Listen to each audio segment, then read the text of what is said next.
here you play with black against Reshevsky. Yeah, Reshevsky was the wonder boy from chess in chess history. I mean, together with Pomar from Spain, he was considered the prodigy, when he was already very small. I mean, he played very well when he was 5, 6 years old. He could play simultaneously against normal players. I mean, 20, 30 players like this. He was small like this, 5 years old, 6 Yeah, years old. yeah. And he was considered already a very strong player. Later on, He's he why wonder boy because Wonderbomb, because it's not normal, of course, when Yeah. somebody is so small that you can beat everybody, in simul. You can play against 20 players, you can imagine. Very difficult, no? Yes. Yeah. So later on, he became a legendary player in chess history, and before Bobby Fischer, he was considered the best American player in history. After Fischer, he was the second, of course, yeah. So now when we played this in 1970 in Skopje, it was a very important tournament, and he was a little bit older, but he played still very well. So the game will be very interesting. So I played d5, knight c3, d6, e4, and bishop e7. This is another form of King's Indian, but a little bit different because the bishop doesn't come to g7 as normal. It comes in e7 with the idea to trade the bishop in g5 later on. This is the idea for black. Bishop e7. Okay, bishop d3, knight d7. Okay, bishop, knight g2, g6, f3. So actually, in this variation, blacks wants to trade the black bishop in g5. Yeah, G5, if he has time. This is very good. If he can why? trade Because the bishop, that bishop is because the bishop inactive. The bishop is very good for white, if he has the good position. Yeah, the black bishop. Let's say, for instance, I can show you the difference. Now, after f3, for instance, if black plays another move, castle, for instance, no? Yes. Castle, after bishop h6, rook e8, queen d2, you can't trade the bishop, and white has a clear advantage, You have to try now to trade the bishop in f8, but he doesn't want, he doesn't give you the chance, goes back to e3, no? Yes. And afterwards, he has free hands to attack you on the other side. He plays g4, h4, h5, castle long side, and white has a fantastic initiative for nothing. I mean, you have to look. You don't have any counterplay with black. You have to wait only.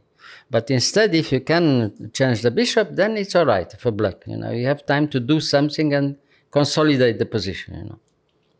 So that is the big difference. Knight h5 is a very strong move.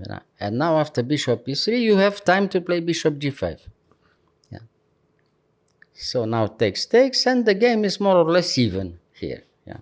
a6, castle, castle. Okay. And now he has to attack. He has to do something. And the only way to do it is playing g4. Yeah. g4, knight g7, queen h6. It seems that white has a small edge, but it's nothing. It's nothing because he can't do anything more than this. You can see the way we play the game. Enough pieces for that, right? Yeah, it's not enough. If he could come with the rook, for instance, in h3, it was okay, but he has no time.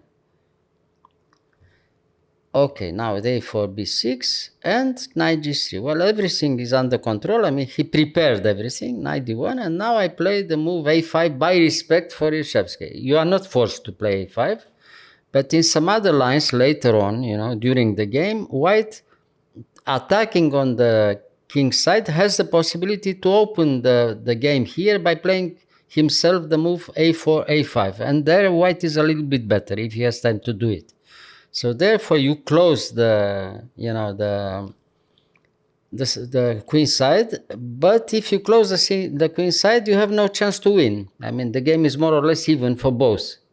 But white now, he is obliged somehow to try to demonstrate that he wants something, and he tries to, to attack. And if he tries to attack, white has nothing clearly, and black has always a counterplay. That is all right. The game is interesting enough. Okay. So queen d2, he has to go back, because the problem is if he doesn't go back, I mean, for instance, if he continues the attack with h4, h5, yes. In one moment, black plays simply g5, and if he has the game with the white pawn in h5 and the black pawn in g5, the queen from h6 is a spectator. It's like a pawn. Yeah. Yeah. So you have to go back with the queen to d2, of course. Yeah. Yeah. Well, okay, rook f7. Black is waiting. And now f4. It was the moment when white tries to open a little bit the game. But that is the moment that black expected. You take the f4 pawn. Now the rook comes to f4. And now the knight from f8 comes back to d7, controlling the central squares. You put the knight on e5 forever. This is the problem, You'll see, looking at our game later on, this knight from e5 finally wins the game because the knight from e5 is so strong that he controls everything, And black is already a little bit better in all variations here. Because the difference is clear. If you look at the position, most of the pawns are on black, for black. Yeah. Most of the pawns for white are on white, but both players have white bishop, and therefore black is clearly better. The black bishop from c8 is clearly better than the white bishop from d3. The white bishop from d3 does nothing, and all the white pawns are on white. And So that is blocking. the advantage, the clear advantage for black. Strategically, black has a good chance already here. If we continue the game, Yeah. If white is quiet and doesn't overstep a little bit too much, the limit, Should be probably fine. the game is still more or less even. But if white tries to do something too much, the game is dangerous for him, not for black, but for white. So we'll see the game. Knight e5, bishop e2, no? Yes.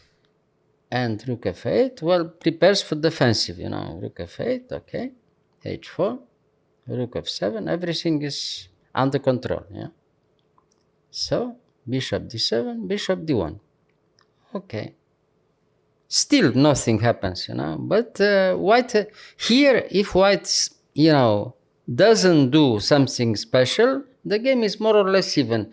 The black advantage is small, is clear, but it's very difficult to do something, because if you want to do something, you have to push or to take a pawn, and then you open too much, and it's dangerous for you also, So black has to wait still, in this position. Okay. Rook back, queen c8, okay. Queen e2. Well, it's a little bit artificial, but still all right, Yeah. Knight g7, good. And now rook h2. He wants to, to overstep a little bit too much the limit, King g2. He wants to take control of the h line and open the line up, taking in g6 that have the h line. But it's not a threat because all the black pieces are perfectly, placed, and black controls all the central squares. Therefore, is no danger at all. Okay, so he has the line. Okay. Both players go with their kings to safety, to e1, d2, and so on. The other king goes to d8, c7, and everything is all right for each king, No danger at all. It's interesting. So many king's moves. Yeah, king's From move, both this players. is normal. But the only mistake made by Reshevsky, by white, is that he, in every position, he didn't play the move b3. Because of this, black could win the game. Because if white plays, even all the pawns stay on white, it's very difficult to break through. Probably it's almost impossible, If white plays here or before the move b3, he didn't play, he lost the game It's finally. equal. At least equal. Yeah, more or less. No, it's better for black, but probably not enough. Not enough. Probably not enough. King d2, king c7, rook h8, okay, he took, queen d8. You see, it's no danger at all. Black has perfect position, Yeah, king is. Now black threatens to take control of the h line. And if black takes control of the h line, then, it's clearly better, maybe enough. Already. So you mean like coming with the queen on the h line? Coming if you have time. After yes, exchanging the but you rooks? have in any position you have some threats, and it's a little bit unpleasant for white in any position. Okay, so now it's clear that white is better, in any position. So now he took with the queen, and now the surprise. as I told you before, without the move b3, now it was possible to take finally the pawn. Why? Because if he takes back in a4, he's checking f3 and he loses the queen. And now the position is finally So completely if lost the for white. b3 was here, the pawn was here protecting. If the pawn was there, This move wasn't it's possible. protected. Yeah, it was impossible to take the pawn. Now you can. Now you take the pawn, and not only this, but all the end games are terrible for white. Without the pawn, a completely lost position. Okay. So we'll see. Now you have to realize the big advantage. It's easy. It's easy, but you have to play, precisely until the end.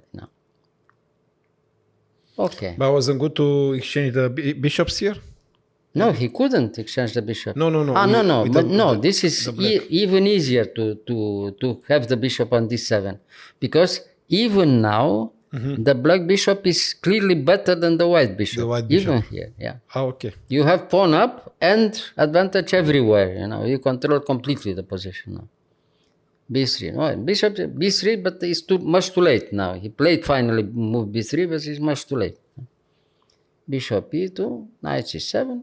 You see, everything is possible because of this fantastic knight from e5. You see, you have everything under control because of that fantastic knight from there. Yeah? When he jumps. When it jumps, it's completely lost immediately for white. So check. No, king. Now you see the other knight is coming, but it's very easy. Everybody will win instead, of course. But you have to show a very good technique. Okay. Yeah. Knight c2. Now you trade the knight, of course. You have to very strong position with bishop now. Queen e3. And now the second surprise, bishop d3. Now again, if you take in d3, check in g4, you lose the queen. Yeah. The same as before, the same surprise as before. So now, of course, it's very easy. Queen h3, the only move. Now you take, and queen d7, and you lose finally the second pawn. There's no defense on g4, and the rest is without any hope for white. Yeah. Check in g5. Yeah. Now you have to move only in d2, and now you trade queens, and white resigned, of course. White resigned, yes. Very easy, but it was very easy because, as I told you before, he forgot somehow to play the move b3.